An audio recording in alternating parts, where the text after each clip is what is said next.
Assalamualaikum dan salam syaku sayang. Buletin UKAS edisi tengah hari 3 Disember 2021 bersama saya Alfaris Syumurin. Berita utama, penduduk di kawasan Dewan Undangan Negeri Dun Semop menerima perkabaran gembira apabila Ketua Menteri Sarawak Datuk Patinggi Tan Sri Dr. Abang Abdul Rahman Zohari Tun Datuk Abang Openg meluluskan peruntukan sebanyak RM48 juta bagi menaik taraf kemudahan di konstitusi berkenaan. Menurutnya, daripada jumlah itu, dana RM20 juta diluluskan untuk menaik taraf 4 jambatan sedia ada bagi menghubungkan jalan raya di kawasan tersebut termasuk projek menaik taraf Jalan Ladang. Manakala, ujar beliau, peruntukan sebanyak RM22 juta diperuntukkan bagi membaiki benteng bagi kawasan pertanian dan peruntukan RM6 juta lagi untuk pembinaan masjid. Bukan saya datang kena election meluluskan tu, kena sudah dalam perancangan. Dan mudah. Dan kini itu pun kita maulah apa yang berlaku di Pulau Bruit. Beliau berkata demikian semasa menyempurnakan simbolik pelancaran penanaman tukun tiruan di perairan Paloh Pulau Bruit di Dewan Kampung Tekajong Daro pada Khamis. Hadir sama Menteri Muda di Jabatan Ketua Menteri Hal Ehwal Korporat dan UKAS, Datuk Abdullah Saidol, Menteri Muda Pembangunan Bandar Pentadbiran Tanah dan Alam Sekitar, Datuk Len Talif Saleh, Ahli Parlimen Tanjung Manis Yusuf Abdul Wahab, Ketua Pegawai Eksekutif Perbadanan Perhutanan Sarawak SFC, Zulkifli Muhammad Atun, Mantan Adun Repok Datuk Sri Huang Tiong Si dan Mantan Adun Daro Safi'i Ahmad. Dalam pada itu, Ketua Menteri memberitahu Pulau Bruit bakal bersambung dengan tanah besar apabila siapnya pembinaan Jambatan Batang Paloh dan Jambatan Batang Lasa. Niat saya ialah untuk menyambungkan Pulau Bruit yang terpisah daripada tanah besar mesti disambung dengan jambatan. Maka dengan adanya kira-kiraan saya dari sudut dana kita, alhamdulillah, impian saya termakbul apabila kita melancarkan jambatan baru di Paloh yang menghubungi Tanjung Manis dengan Pulau Bruit dan Pulau Bruit pula menerusi Batang Lasa kita sambung ke Tanah Besar. Jambatan dua sekali pola untuk orang Pulau Bruit. Tambah beliau lagi, jambatan tersebut boleh membawa paip air di atasnya daripada grid air di tanah besar dan ini sekaligus menyelesaikan masalah air di situ. Sementara itu, beliau memberitahu penanaman tukun tiruan di perairan Paloh hingga ke Pulau Bruit adalah salah satu inisiatif kerajaan negeri membantu komuniti nelayan. Maka kerajaan negeri telah memberi peruntukan RM70 juta untuk kita membuatkan reborn. Adik kakak sekalian, semenjak kita mula tu projek tu dari tahun lepas, mengikut statistik ataupun angka yang kita terima daripada nelayan kita, rupanya penangkapan ikannya bertambah. Termasuklah di Muka dan juga Rantau dekat Sebuyo. Selain daripada kawasan lawas. Jadi ikan tu bertambah, pendapatannya bertambah, hasil ikan banyak, pendapatan pun banyak. Alhamdulillah setidak-tidaknya berjaya kita hendak mengangkatkan pendapatan orang nelayan. Pada majlis tersebut, Datuk Patinggi Tan Sri Abang Zohari telah menyaksikan penyerahan Warta Rizab Komunal Bumiputra dan surat hak milik tanah kepada para penerima di Pulau Bruit, penyampaian dividen ladang sejahtera dan penyerahan bantuan musim tengkujuh nelayan. Dalam majlis sama, beliau yang juga pengurusi gabungan Parti Sarawak GPS turut mendedahkan Menteri Muda di Jabatan Ketua Menteri Hal Ehwal Korporat dan UKAS, Datuk Abdullah Saidol, penyandang kerusi Dewan Undangan Negeri Dun Semop akan dikekalkan bagi mempertahankan kerusi yang disandangnya dalam pilihan raya negeri Sarawak PRN 12 kelab.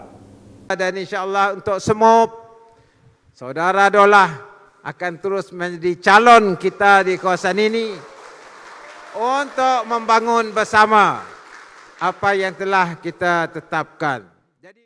Sementara itu, Datuk Abdullah Saidol berazam meneruskan program-program pembangunan di kawasan tersebut jika diberi mandat semula oleh pengundi pada PRN 12. Menurutnya, beliau berazam untuk memastikan Pulau Bruit akan dihubungkan dengan jambatan dan sistem jalan yang sempurna.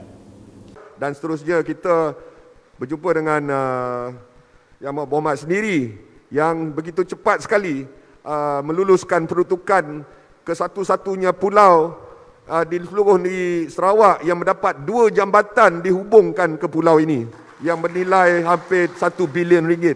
Ya benar, Pulau Bruit adalah pulau yang kedua terbesar di Malaysia. Mungkin di dunia saya tak pasti, tapi yang saya tahu inilah satu-satunya pulau yang dihubung 2 jambatan, Batang Lasa dan Batang Paluh. Mengulas lanjut mengenai jalan ladang yang menghubungkan kampung-kampung di utara Pulau Bruit, beliau menjelaskan ia akan diturap tidak lama lagi. Dalam masa yang sama, beliau mengajak masyarakat agar memastikan dun semop kekal milik GPS demi meneruskan agenda pembangunan di bawah kepimpinan Datuk Patinggi Tan Sri Abang Zohari. Laporan seterusnya, seramai 221 pegawai dari Kementerian Kerajaan Tempatan dan Perumahan Sarawak, Jabatan Pengairan dan Saliran Sarawak, Jabatan Perkhidmatan Pembentungan Sarawak, Perbadanan Pembangunan Perumahan Sarawak dan 12 pihak berkuasa tempatan telah menerima Anugerah Perkhidmatan Cemerlang APC 2020. Menteri Kerajaan Tempatan dan Perumahan Sarawak, Datuk Seri Profesor Dr. Sim Kui Hian berkata, kementeriannya merakamkan penghargaan kepada warga kerja di atas sumbangan cemerlang mereka dalam memastikan pengurusan di bawah pengawasannya tidak terganggu semasa pandemik. For Excellent Service Awards 2020, so the 171 and many others, because of the limitation of 8%, is not only an acknowledgement, a recognition, all your dedications, your sacrifice, your patience, your professionalism, and most importantly, reflect that you truly love your job. You truly love your job. Beliau berkata demikian dalam Majlis Anugerah Perkhidmatan Cemerlang 2020 di Hotel Imperial Kuching pada Khamis. Dalam pada itu, Datuk Seri Dr. Sim juga mengucapkan tahniah kepada beberapa agensi kerajaan yang turut memenangi anugerah melalui platform digital iaitu Majlis Daerah Sarike menerusi inovasi kreatif yang memperkenalkan Mimosis. Manakala Majlis Daerah Ludu pula memenangi pertandingan video secara maya InnoWest 2021 baru-baru ini dan Majlis Bandaraya Kuching Selatan yang berkolaborasi dengan Kementerian Pelancongan Kesenian dan Kebudayaan Sarawak sebagai bandaraya kreatif dalam bidang gastronomi. Sementara itu, pembukaan laluan baru Kuching Penang akan membantu sektor pelancongan domestik antara kedua-dua negeri berkenaan. Menteri Pelancongan Kesenian dan Kebudayaan Sarawak, Datuk Seri Abdul Karim Rahman Hamzah berkata, kesaling hubungan menjadi cabaran bagi setiap negeri semasa pandemik COVID-19 ini. Connectivity has always been a challenge, may it be by land, water or by air. Hence, Sarawak's direct connectivity to Penang is very much welcome. The connectivity and accessibility generate greater mobility that will drive the economic growth of both destinations. I'm also very sure that people of both islands can now visit both the UNESCO's site more easily. Beliau berkata demikian dalam majlis perasmian penerbangan Malaysia Airlines Pulau Pinang Kuching di lapangan terbang antarabangsa Kuching pada Khamis. Datuk Seri Abdul Karim menambah kerajaan negeri berhasrat untuk melihat lebih banyak laluan baru dan meningkatkan kekerapan penerbangan terus dari Pulau Pinang, Kuala Lumpur, Johor dan Kota Kinabalu dengan kolaborasi Malaysia Airlines. Beliau menambah keselamatan juga sentiasa menjadi keutamaan supaya para pengunjung berasa selamat semasa berada di Sarawak. Jelas beliau, pengunjung domestik yang sudah menerima vaksin sepenuhnya tidak perlu menjalani kuarantin semasa tiba di negeri ini dan ujian PCR serta RTK COVID-19 juga tidak diperlukan. Ujarnya mereka hanya perlu mengemukakan permohonan melalui Enter Sarawak dan mengisi borang pengisytiharan e-Health Sarawak sebelum masuk ke negeri Sarawak. Selanjutnya pula, Dewan Bandaraya Kuching Utara DBKU telah memperuntukkan RM35 juta bagi menambah baik kemudahan infrastruktur seperti jalan kampung, sistem peparitan dan pemasangan lampu jalan LED pintar di kawasan kampung dalam pentadbiran DBKU. Menteri Muda di Jabatan Ketua Menteri Hal Ehwal Islam dan DBKU, Datuk Abdul Rahman Junaidi berkata, cadangan penambahbaikan tersebut adalah selaras dengan pembangunan yang kian rancak di sekitar Bandaraya Kuching. Antara kawasan yang terlibat dalam tambah baik kemudahan tersebut adalah seperti yang tertera.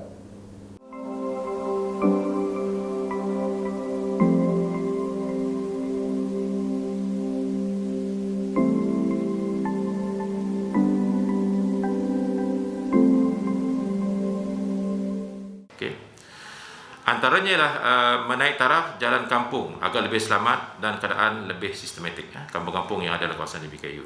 Keduanya, menaik taraf sistem paperitan yang ada sekarang, kebanyakan paperitan kita masih disebut sebagai parit tanah ataupun earth drain.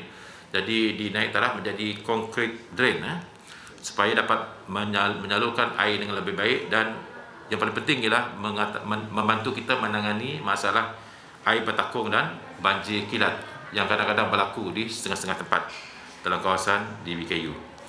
Yang ketiganya ialah kita menggantikan lampu-lampu yang lama, lampu street lighting yang lama dengan lampu LED pintar, smart LED lighting di setengah-tengah kawasan dalam kawasan di BKU. Beliau berkata demikian semasa sidang media selepas menghadiri Hari Inovasi dan Integriti serta Keselamatan dan Kesihatan Pekerja di BKU di Imperial Hotel pada Khamis.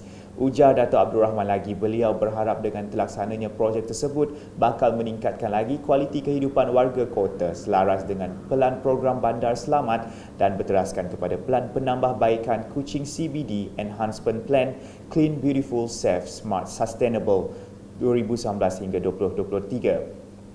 Ia juga merupakan kesinambungan dalam pelaksanaan crime prevention through environmental design. Dalam semua projek di BKU melalui reka bentuk, laluan pejalan kaki, kemudahan tempat letak kereta, pencahayaan, peralatan keselamatan, pengurusan dan juga penyelenggaraan.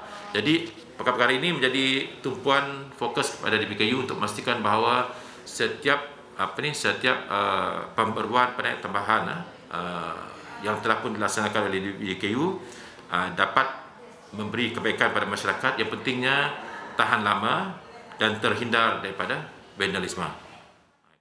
Dalam perkembangan lain, beliau memberitahu di BKU kini sedang dalam proses memberi nafas baharu bagi kawasan di sekitar Jalan Pinang Jawa dengan memindah serta menyediakan penempatan sementara kepada para penjaja di sepanjang jalan tersebut.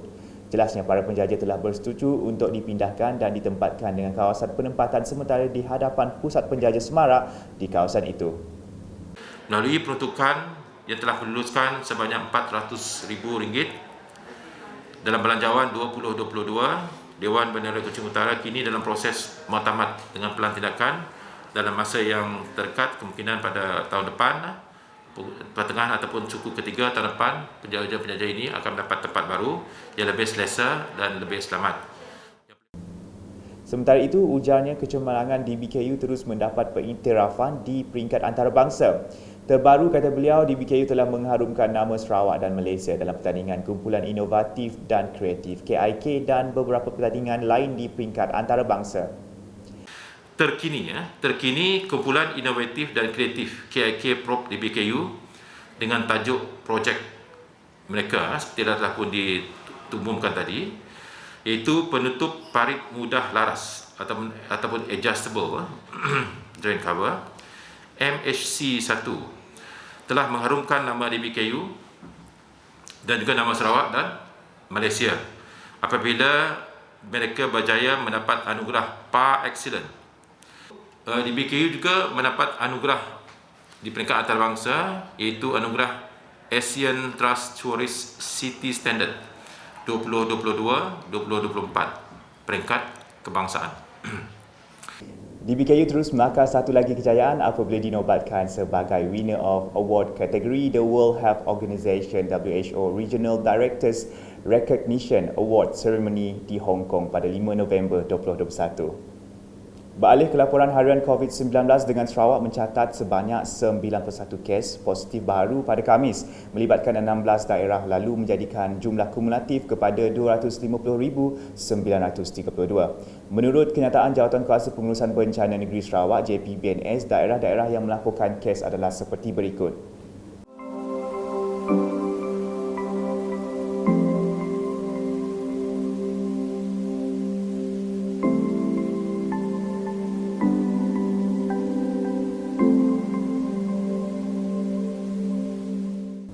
Daripada jumlah itu, 80 kes merupakan kategori 1 dan 2, manakala 11 kes dalam kategori 3, 4 dan 5. Turut dimaklumkan pengisytiharan penamatan 2 kluster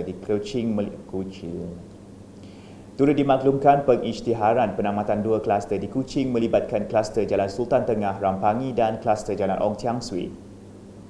Sekian edisi tengah hari bersama saya Alfaris Jemurin dan kru penerbitan. Berita lebih lanjut boleh didapati di semua platform media sosial UKAS termasuk portal ukas.sarawak.gov.my dan pastikan anda subscribe UKAS channel di YouTube. Sebelum mengakhiri buletin, kami kongsikan sedikit informasi mengenai pilihan raya negeri Sarawak yang ke-12. Salam UKAS.